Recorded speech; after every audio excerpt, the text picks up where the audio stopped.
Sussex, {SSKs, from the Old English Sūþsēaxe, is a historic county in the southeast of England. The foundation of the Kingdom of Sussex is recorded by the Anglo-Saxon Chronicle for the year AD 477, saying that Ælle arrived at a place called Cymenshore in 3 ships with his 3 sons and killed or put to flight the local inhabitants. The foundation story is regarded as somewhat of a myth by most historians, although the archaeology suggests that Saxons did start to settle in the area in the late 5th century. The Kingdom of Sussex became the County of Sussex, then after the coming of Christianity. The see, originally founded in Selsey, was moved to Chichester in the 11th century. The See of Chichester was coterminous with the county borders. In the 12th century the see was split into 2 archdeaconries centred at Chichester and Lewes. Since its creation in the 5th century, Sussex has been subject to periodic reform of its local governance. After the Reform Act of 1832, Sussex was divided into the Eastern Division and the Western Division. These divisions were coterminous with the 2 archdeaconries of Chichester and Lewes. In 1889, following the Local Government Act 1888, using those same boundaries, Sussex was divided into 2 administrative counties, East Sussex and West Sussex, together with 3 self-governing county boroughs, Brighton, Eastbourne and Hastings. In 1974, under the Local Government Act 1972, the county boundaries were revised, with the mid-Sussex area of East Grinstead, Haywards Heath, Burgess Hill and Hassocks being transferred from East Sussex into West Sussex, along with Crawley and the Gatwick area that was formerly part of Surrey. The county boroughs were returned to the control of the 2 county councils, but in 1997 the towns of Brighton and Hove were amalgamated as a unitary local authority, and in 2000, Brighton and Hove was given city status. There continue to be a range of organisations that still operate within the ancient borders of Sussex, although it is now the 2 counties of East and West Sussex, such as the Diocese of Chichester, Sussex Police, the Sussex Archaeological Society, the Sussex History Society, and the Sussex Wildlife Trust Association. In 2010, the Sussex Association was established as a branch of the Association of British Counties, which is a society dedicated to promoting the awareness of the continuing importance of the 86 historic counties of Great Britain. Although the name Sussex is derived from the Saxon period between AD 477 to 1066, the history of human habitation in Sussex goes back to the Old Stone Age. Sussex has been occupied since those times, and although it has been an industrious county, it has succumbed to various persecutions, wars, invasions, political unrest and migrations throughout its long history. Prehistoric Sussex, Stone Age. In 1993 a human-like tibia was found at Boxgrove near Chichester. Then in 1996 further hominid remains were found. 2 incisor teeth from a single individual recovered from the lower freshwater deposits at the site. The remains came to be known as Boxgrove man and are thought to be a species known as Homo heidelbergensis. Boxgrove man apparently lived in a temperate stage immediately prior to the Anglian glaciation, in the lower Paleolithic period between 524,000 and 478,000 years ago. In 1900 Upper Paleolithic flintwork was found at a site in the Beedings. Then in 2007-08 early Upper Paleolithic archaeology was found at the same site. The archaeology at the Beedings spans a crucial cultural transition in the European Paleolithic and therefore provides an important new data set for the analysis of late Neanderthal groups in northern Europe and the replacement by modern human populations. It is believed that during the Mesolithic age nomadic hunters arrived in Sussex from Europe. At the time, Britain was still connected to the continent. However, the ice sheets over northern Europe were melting rapidly and causing the gradual rising of sea levels, which eventually led to the forming of the Straits of Dover, effectively cutting off the Mesolithic people of Sussex from the continent. There have been archaeological finds from these people, mostly in the central Wealden area to the north of the Downs. Large amounts of knives, scrapers, arrowheads and other tools have been found. Close to the River Ouse near Sharp's Bridge, a polished axe fragments, a chisel and other examples of Neolithic flintwork have been found. The fact that these implements were found close to the River Ouse suggests that some land clearance may have taken place in the river valley during the Neolithic period. From about 4300 BC to about 3400 BC, the mining of flint for use locally and also for wider trade was a major activity in Neolithic Sussex. There was also a Neolithic pottery industry, with styles of pot reminiscent of finds elsewhere, such as Hembury and Grimston, Lisle Hill. Bronze Age. The transition from the late Neolithic to the early Bronze Age in Sussex is marked by the appearance of beaker pottery. There have been several finds, including some in beaker settlements. A significant settlement was one discovered near Beachy Head in 1909. The site was partially excavated in 1970 and the finds included pottery, flints, post settings, shallow pits and a midden. The presence of beaker pottery provides the first evidence of the migration of people from northern Europe since the early Neolithic period, although some prehistorians now doubt the existence of the beaker people as migrants and suggest that it was possible that the beaker culture may have just been a new development of the local Neolithic people. For the Bronze Age, settlements and burial sites have left the mark throughout Sussex. Iron Age. There are over 50 Iron Age sites that are known throughout the Sussex Downs. Probably the best known of the hill forts such as Sisbury Ring. A small number of agricultural settlements, or farmsteads, have been excavated on a large scale. The results of these excavations have provided a picture of the economy, based on mixed farming. Artifacts such as iron plowshares and sickles were excavated. The presence of animal bones, particularly cattle and sheep, attest to the pastoral element to their economy. Various items have been found that indicate that they used to spin and weave the wool they produced. The Sussex Iron Age dweller supplemented their diet with marine shellfish, the remains of which have been found on several sites. Towards the end of the Iron Age in 75 BC, people from the Atrebates, one of the tribes of the Belgae, a mix of Celtic and German stock, started invading and occupying southern Britain. This was followed by an invasion by the Roman army under Julius Caesar that temporarily occupied the southeast in 55 BC. Then, soon after the first Roman invasion had ended, the Celtic Regnenses tribe under the leader Commius occupied the Manhood Peninsula. Tincomaris and then Cogidubnus followed Commius as rulers of the Regnenses.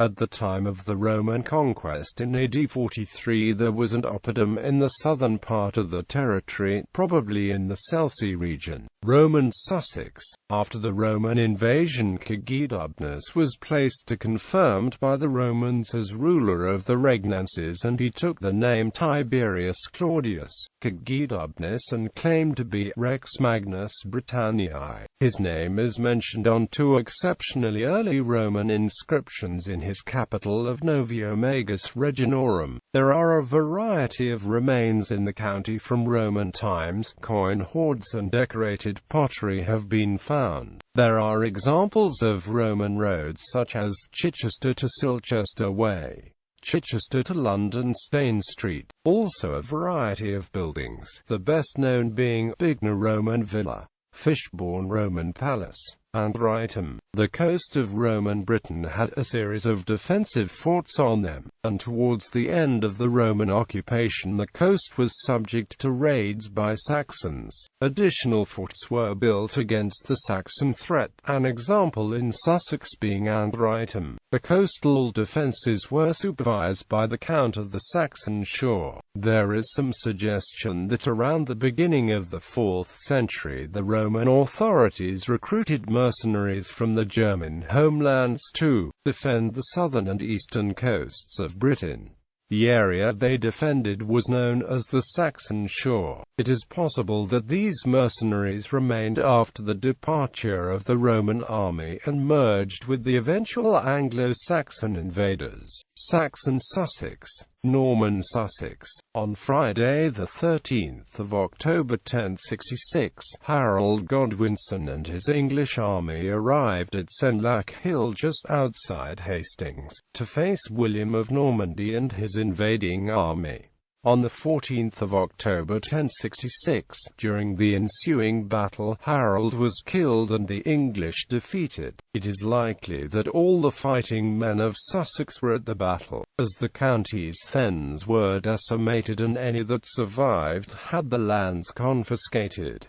The Normans buried their dead in mass graves. There were reports that the bones of some of the English dead were still being found on the hillside some years later. It was believed that it would not be possible to recover any remaining bones from the battlefield area in modern times, as they would have disappeared due to the acidic soil. However, a skeleton that was found in a medieval cemetery, and originally thought to be associated with the 13th century Battle of Lewes, turned out to be contemporary with the Norman invasion. Skeleton 180 had sustained 6 fatal sword cuts to the back of the skull and was one of 5 skeletons that had suffered violent trauma. Skeleton 180 was one of 123 remains found in a medieval cemetery belonging to the Hospital of St. Nicholas, which was run by monks from Lewes Priory. Many of the excavated skeletons exhibited the telltale signs of a range of diseases common in that era, including leprosy, but only skeleton 180 had died from head injuries. The reason why historians had originally thought that skeleton 180 was involved in the Battle of Lewes is because the hospital was situated at the epicenter of the conflict. What had puzzled archaeologists, though, was that most of the victims of the battle had been buried in mass grave pits dug next to the battle itself. These pits had been discovered by road builders in the 19th century. Analysis now continues on the other remains found at the site of the hospital, to try and build up a more accurate picture of who the individuals were. William built Battle Abbey at the site of the Battle of Hastings, and the exact spot where Harold fell was marked by the high altar. Norman influence was already strong in Sussex before the conquest. The Abbey of Fecamp had interest in the harbours of Hastings,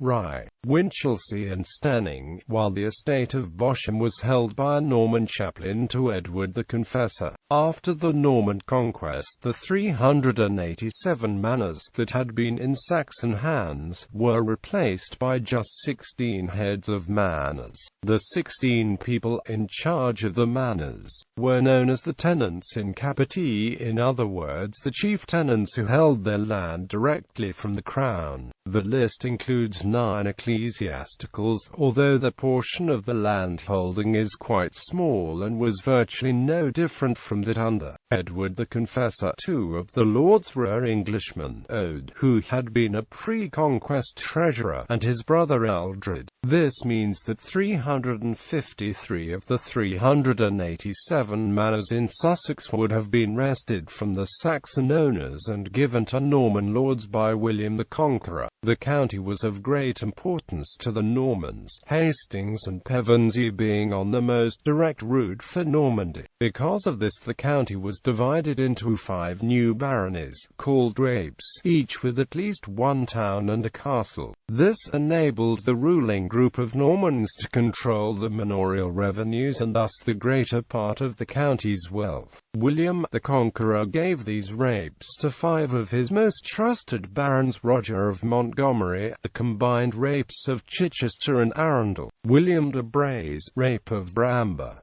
William de Warenne, rape of Lewis; Robert Count of Mortain, rape of Pevensey; Robert Count of Eu, rape of Hastings. Historically, the land holdings of each Saxon lord had been scattered, but now the lord's lands were determined by the borders of the rape. The unit of land, known as the Hyde, in Sussex had 8 instead of the usual 4 virgates. The county boundary was long and somewhat indeterminate on the north, owing to the dense forest of Andredsweald. Evidence of this is seen in Domesday Book by the survey of Worth and Lodsworth under Surrey, and also by the fact that as late as 1834 the present parishes of North and South Amersham in Sussex were part of Hampshire. Sussex under the Plantagenets. During the 100 Years' War, Sussex found itself on the front line, convenient both for intended invasions and retaliatory expeditions by licensed French pirates. Hastings, Rye and Winchelsea were all burnt during this period, and all 3 towns became part of the Cinque Ports, a loose federation for supplying ships for the country's security. Also at this time, Amberley and Bodiam castles were built to defend the upper reaches of navigable rivers.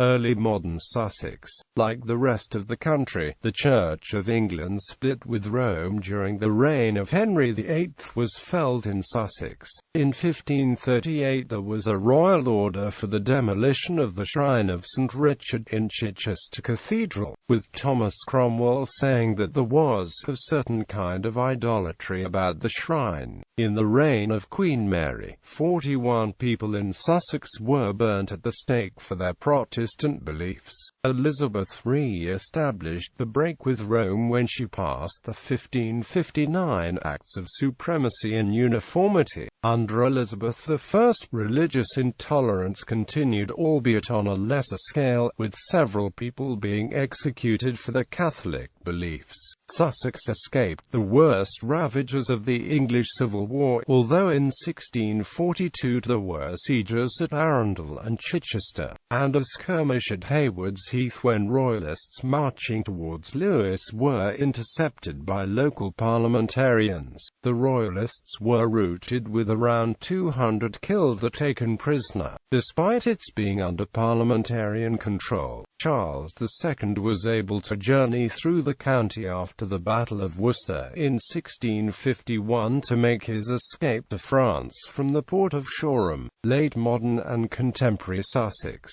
The Sussex women are very nice in the dress and in the houses. The men and boys wear smock frocks more than they do in some counties. William Cobbett, 1822. To the Sussex coast was greatly modified by the social movement of sea bathing for health, which became fashionable among the wealthy in the second half of the 18th century. Resorts developed all along the coast, including at Brighton, Hastings, Worthing, and Bognor. At the beginning of the 19th century, agricultural labourers' conditions took a turn for the worse, with an increasing amount of them becoming unemployed. Those in work faced the wages being forced down. Conditions became so bad that it was even reported to the House of Lords in 1830 that 4 harvest labourers had been found dead of starvation. The deteriorating conditions of work for the agricultural labourer eventually triggered riots, first in neighbouring Kent, and then in Sussex, where they lasted for several weeks, although the unrest continued until 1832 and became known as the Swing Riots. Railways spread across Sussex in the 19th century, and county councils were created for Sussex's eastern and western divisions in 1889. During World War I, on the eve of the Battle of the Somme on the 30th of June 1916, the Royal Sussex Regiment took part in the Battle of the Boar's Head at Richerburg-la-Vouée. The day subsequently became known as the day Sussex died. Over a period of less than 5 5 hours the 17 officers and 349 men were killed, including 12 sets of brothers, including 3 from one family. A further 1,000 men were wounded or taken prisoner. With the declaration of the World War II, Sussex found itself part of the country's front line, with its airfields playing a key role in the Battle of Britain and with its towns being some of the most frequently bombed. As the Sussex regiments served overseas, the defence of the county was undertaken by units of the Home Guard with help from the 1st Canadian Army. During the lead-up to the D-Day landings, the people of Sussex were witness to the build-up of military personnel and materials, including the assembly of landing crafts and construction of mulberry harbours off the county's coast. In the post-war era, the New Towns Act 1946 designated Crawley as the site of a new town. As part of the Local Government Act 1972, the eastern and western divisions of Sussex were made into the ceremonial counties of East and West Sussex in 1974. Boundaries were changed and a large part of the Rape of Lewis was transferred from the Eastern Division into West Sussex, along with Gatwick Airport, which was historically part of the County of Surrey jurisdiction. The system of hundreds had been introduced during the time of the Saxons. In the 7th century, Sussex has been estimated to have contained 7,000 families or hides. The creation of the rapes by the Normans introduced boundaries that divided some of the hundreds, causing a certain amount of fragmentation. The Arundel rape covered nearly all of what is now West Sussex until about 1250, when it was split into 2 rapes, the Arundel rape and the Chichester rape. Ultimately, Sussex was divided into 6 rapes: Chichester, Arundel, Bramber, Lewes, Pevensey and Hastings. At the time of the Domesday Survey, Sussex contained 59 hundreds. This eventually increased to 63 hundreds and remained unchanged till the 19th century, with 38 retaining their original names. The reason why the remainder had the names changed was probably due to the meeting place of the 100 Court being altered. These courts were in private hands in Sussex, either of the church or of great barons and local lords. Independent from the hundreds were the boroughs. The county court had been held at Lewes and Shoreham until 1086, when it was moved to Chichester. A petition to Parliament of 1336 from the community of Sussex asked to have a place assigned for the holding of the county court. After several changes, the Act of 1504, during the reign of Henry VII, arranged for it to be held alternately at Lewes and Chichester. In 1107–9 there was construction of a county jail in Chichester Castle. However, the castle was demolished in around 1217 and another jail built on the same site. The jail is known to have been used until 1269, when the site of the prison was given to the Grey Friars to build a priory. In 1242 the counties of Surrey and Sussex were formally united, and a sharing of prison accommodation resulted almost immediately. Sussex men were imprisoned in Guildford Jail. There were requests for the provision of a county jail in both Chichester and Lewes at various times, to no avail. However, the national jail system became overloaded during the Peasants' Revolt of 1381, and the Earl of Arundel was obliged to imprison people in his castles at Arundel and Lewes.